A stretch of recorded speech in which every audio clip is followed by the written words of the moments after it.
बिहार में वृद्धा पेंशन को लेकर के नया अपडेट आया हुआ है। अब जो है ना एक पूरे नए तरीके से आपको फॉर्म फिलअप कैसे करना है पूरी जानकारी इस वीडियो में हम बताने वाला है। तो वेबसाइट में यहाँ पे थोड़ा बहुत अपडेट तो किया गया है, ठीक है। आपको पहले से जो फॉर्म भरते थे ना, मतलब पहले जो फॉर्म भरते थे और अभी का जो फॉर्म भरेंगे ना, उसमें आपको अंतर देखने को मिलेगा।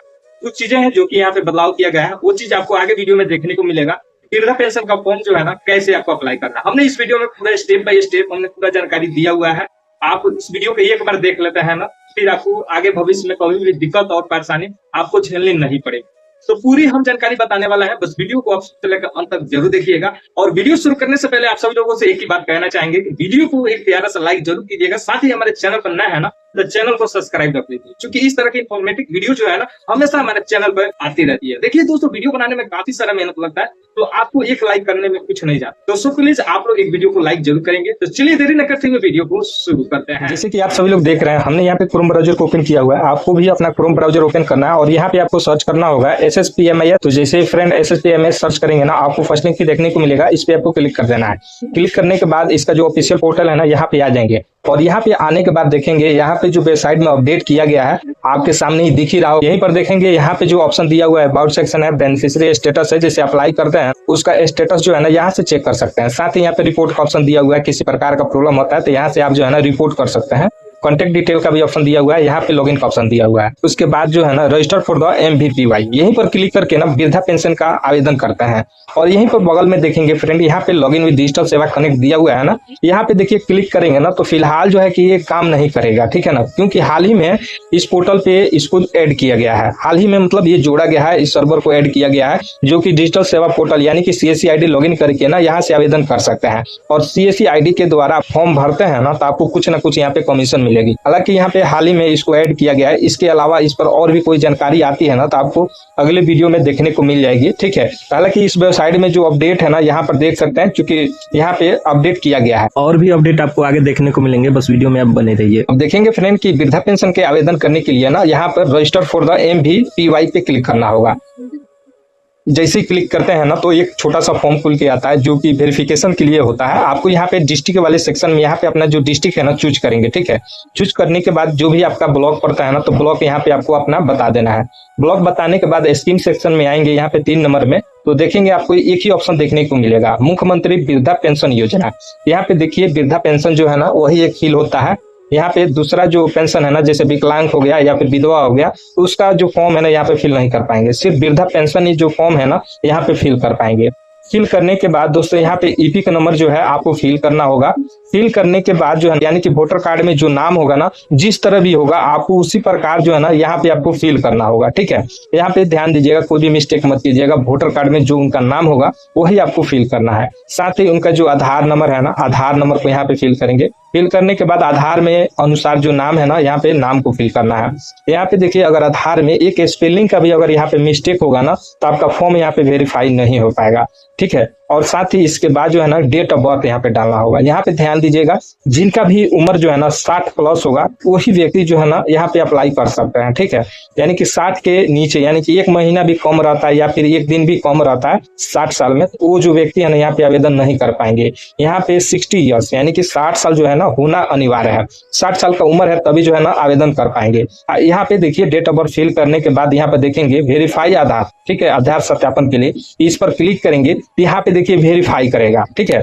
वेरीफाई करने के बाद यहाँ पे इसके नीचे जो है ना, जैसे यहाँ पे आधार नेम लिख रहा है और यहाँ पे आधार नंबर, ठीक है, इसी के नीचे जो है ना यहाँ पे वेरीफाई आधार नंबर लिख देगा। वेरीफाई आधार लिखने के बाद ना ये ऑटोमेटिक रीडायरेक्ट कर देगा नेक्स्ट पेज पे। तो चलिए हम इस फॉर्म को फटाफट फिल कर लेते हैं। तो देखेंगे फ्रेंड, जैसे हमने फॉर्म को फिलअप किया ना तो ये आगे का जो फॉर्म है ना उस पर रीडायरेक्ट कर दिया, ठीक है। रीडायरेक्ट करने के बाद यहाँ पे जो फॉर्म है ना आपको अच्छे तरीके से फिल करना है। यहाँ पे किसी भी प्रकार का मिस्टेक नहीं करना है, ठीक है। इस बात को ध्यान में रखिएगा। अगर आपको समझ में नहीं आता है तो वीडियो के कमेंट सेक्शन में कमेंट एक बार जरूर कर दीजिएगा, आपको मैं जल्द से जल्द रिप्लाई दूंगा। उसका क्या सोल्यूशन है वो आपको मैसेज में बता दूंगा, ठीक है। कोई भी प्रॉब्लम होता है तो आप बेझिझक होकर के बताइएगा। हालांकि यहाँ पे फुल कोशिश रहेगा कि आपको हर एक चीज के बारे में स्पष्ट रूप से बताना, ठीक है। अगर हो सकता है कि कोई चीज छूट जाए और आपको समझ में नहीं आता है तो कमेंट जरूर कीजिएगा। अगर ये वीडियो अच्छा लगे ना तो वीडियो को अपने प्यारे भाइयों के साथ, घर परिवार जो भी रिश्तेदार होते हैं ना, उनके साथ शेयर जरूर कीजिएगा, क्योंकि वो लोग भी वीडियो को देख करके फॉर्म को फिल कर पाए, या फिर कोई ऐसा व्यक्ति हो जो फॉर्म जो है ना फिल नहीं कर पा रहा है, उसकी ये मदद हो पाए। ठीक है ना। तो इस कंडीशन में आप लोग इस बात को ध्यान में रखिएगा। ठीक है। तो चलिए हम इस फॉर्म को फिल करते हैं और इसके बारे में भी आपको हम बता देते हैं। तो देखिए, स्कीम योजना में जो है ना ऑलरेडी सिलेक्ट रहेगा, बेनिफिशियरी नेम में भी यहाँ पे ऑलरेडी नाम आ जाएगा, जो कि पहले आपने एक छोटा सा फॉर्म भरा था ना, वहाँ पे जो भी डाटा आपने भरा था वहाँ का डाटा यहाँ पे एक्सेप्ट कर लेता है, यानी कि वहाँ का डाटा यहाँ पे ट्रांसफर हो जाता है।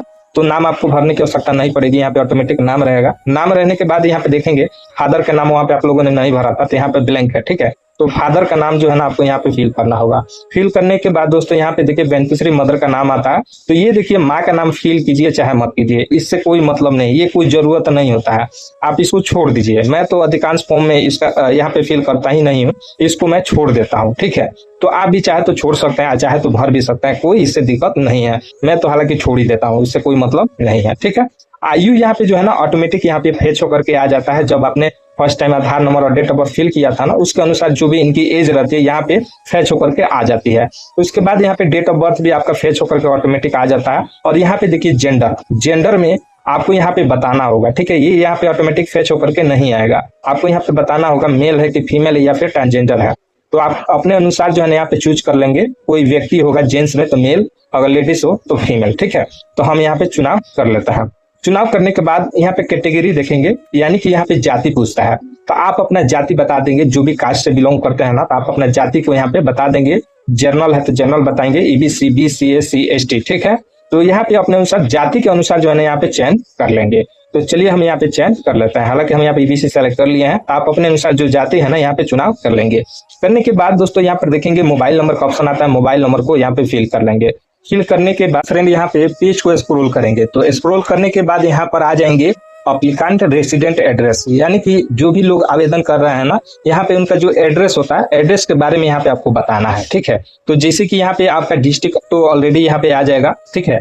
और एरिया के बारे में आपको बताना है। एरिया का मतलब होता है कि आप देहात में है या फिर शहरी क्षेत्र में है। अगर आप मान लीजिए देहात है तो रूरल का चुनाव करेंगे, अगर शहरी क्षेत्र से आते हैं ना तो अर्बन का चुनाव करेंगे।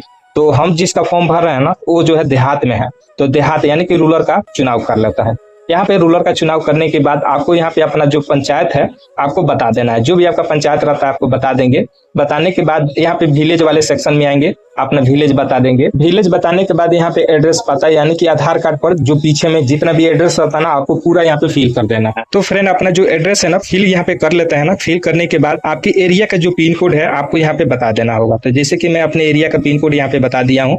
बताने के बाद जब आपने फर्स्ट टाइम आधार कार्ड का डिटेल और वोटर कार्ड का जो डिटेल आपने भरा था ना वो यहाँ पे ऑटोमेटिक आ जाता है। आपका आधार नंबर यहाँ पे ऑटोमेटिक आ जाएगा और आधार में जो नाम आपने फिल किया था वो यहाँ पे ऑटोमेटिक आ जाएगा। उसी के साथ जो वोटर कार्ड है ना, वोटर कार्ड का भी डाटा यहाँ पे आ जाएगा। ठीक है। तो यहाँ पे आपको फिल करने की कोई आवश्यकता नहीं पड़ेगी। अब इस पेज को थोड़ा सा हम स्क्रॉल कर लेते हैं। जैसे ही आप पेज को स्क्रॉल करते हैं ना तो अब आ जाते हैं अप्लीकेंट बैंक अकाउंट डिटेल, यानी कि जो व्यक्ति आवेदन कर रहा है ना उसके खाते का विवरण यहाँ पे देना होगा। ठीक है। यहाँ पे सबसे पहले बैंक का चुनाव करेंगे। ठीक है।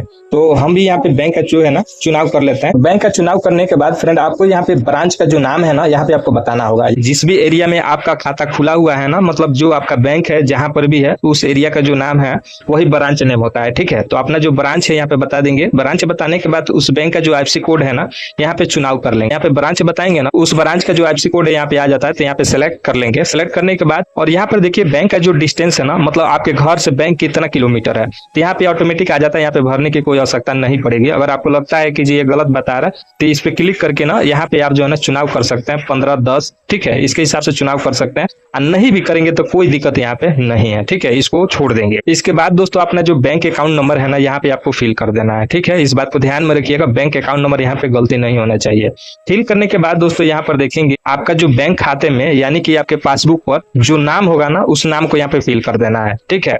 तो आपके बैंक अकाउंट वाला जो पासबुक होगा उस पे देखेंगे उस पे क्या नाम लिखा हुआ है, उस नाम को यहाँ पर फिल कर देंगे। ये पूरा डाटा फिल करने के बाद पेज को स्क्रॉल करेंगे। तो जैसे ही फ्रेंड यहाँ पे पेज को स्क्रॉल करते हैं ना तो यहाँ पर देखेंगे यहाँ पे डॉक्यूमेंट्स को अपलोड करना होता है। ठीक है।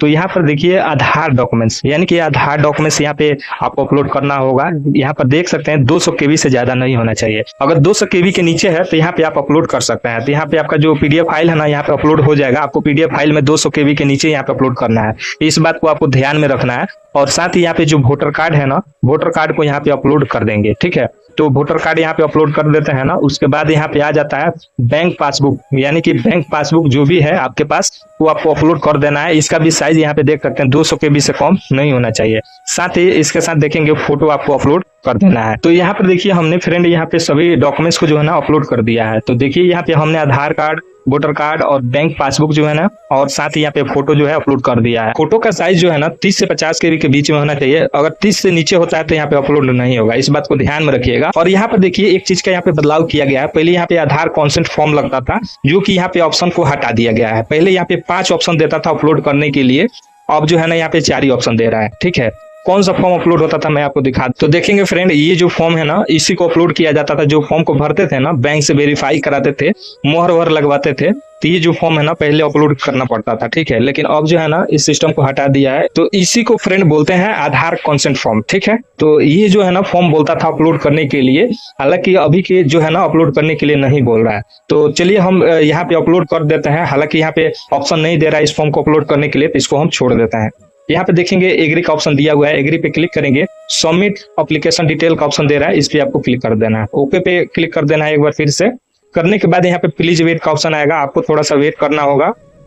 तो जैसे यहाँ पे प्रोसेस कंप्लीट होता है ना, तो यहाँ पे पूरा डाटा आपका आ जाता है। आने के बाद यहाँ पर देखेंगे नीचे में 2 ऑप्शन देखने को मिलता है। अगर इसमें किसी भी प्रकार का अगर लगता है कि गलती है, तो आप जो है ना एडिट वाले ऑप्शन पे क्लिक करके यहाँ पे एडिट कर सुधार कर सकते हैं।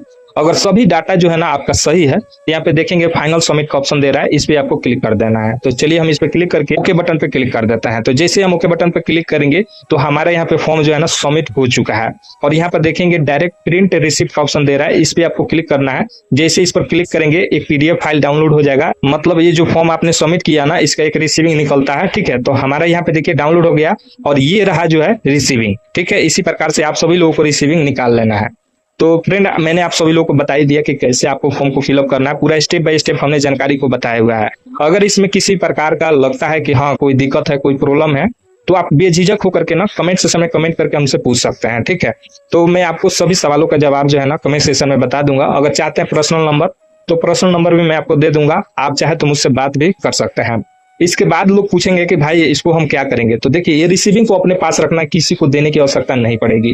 बस आपने जो ये फॉर्म जो है ना भरा था ना फोटो चिपका करके, और जो है ना बैंक का जो यहाँ पे मुहर लगाया था आपने, इस फॉर्म को दोस्तों देखिए क्या किया जाता है ना कि आवेदन करने के बाद ब्लॉक में जाएंगे, ठीक है, पेंशन विभाग में, वहां पे इस फॉर्म को जमा कर देंगे। ठीक है, हालांकि ये प्रोसेस होता है, नहीं भी जमा करेंगे तो कोई दिक्कत नहीं है, लेकिन नियम है। तो आपको जो है ना आप अपने ब्लॉक में जाएंगे पेंशन विभाग में, ध्यान रखिएगा ब्लॉक में पेंशन विभाग में जा करके इस फॉर्म को जमा कर देना है। बस यही काम है और कोई काम नहीं है। आपका यहाँ पे आवेदन जो है ना तकरीबन 15 से 20 दिन, महीना दिन के अंदर में आपका आवेदन वेरिफिकेशन हो जाएगा, पंचायत स्तर पे चला जाएगा जिला में। और उसके बाद दोस्तों आपको एक बार जीवन प्रमाण पत्र KYC कराना होता है, जो कि आप सभी लोगों को कराना होगा। ठीक है, कराने के बाद दोस्तों आप जो है ना 1 साल तक कंटिन्यू पैसा आपके खाते में आता रहेगा। अगर वही KYC नहीं कराते हैं तो एक बार आपका पेमेंट आएगा, उसके बाद जो है ना पैसा आपका रुक जाएगा। तो जीवन प्रमाण पत्र KYC है ना आपको कराना बिल्कुल भी अनिवार्य है, या फिर आप पुराने हो चाहे नए हो। ठीक है ना, नए भी व्यक्ति फॉर्म को भरते हैं ना, उनको भी कराना होगा। ठीक है, जैसे आपने फॉर्म को फिल कर दिया और पंचायत स्तर पर वेरिफिकेशन हो जाता है, तो आपको यहाँ पे KYC कराना होगा। तो वीडियो कैसा लगा आप लोगों को कमेंट सेक्शन में जरूर बताना है, क्योंकि इस तरह की जो भी अपडेट रहती है जॉब वॉब से लेकर के किसी प्रकार की गवर्नमेंट योजना से फॉर्म फिलअप करना हो, उस सभी पे जो है ना वीडियो बना करके इसी चैनल पे डाला जाता है। तो जानकारी कैसा लगा कमेंट सेक्शन में जरूर बताइएगा। साथ ही इस वीडियो को शेयर कीजिएगा जितना ज्यादा हो सके, क्योंकि और भी लोगों को मदद मिल सके। वीडियो देखने के लिए आप सभी लोग का बहुत बहुत धन्यवाद। Thanks for watching.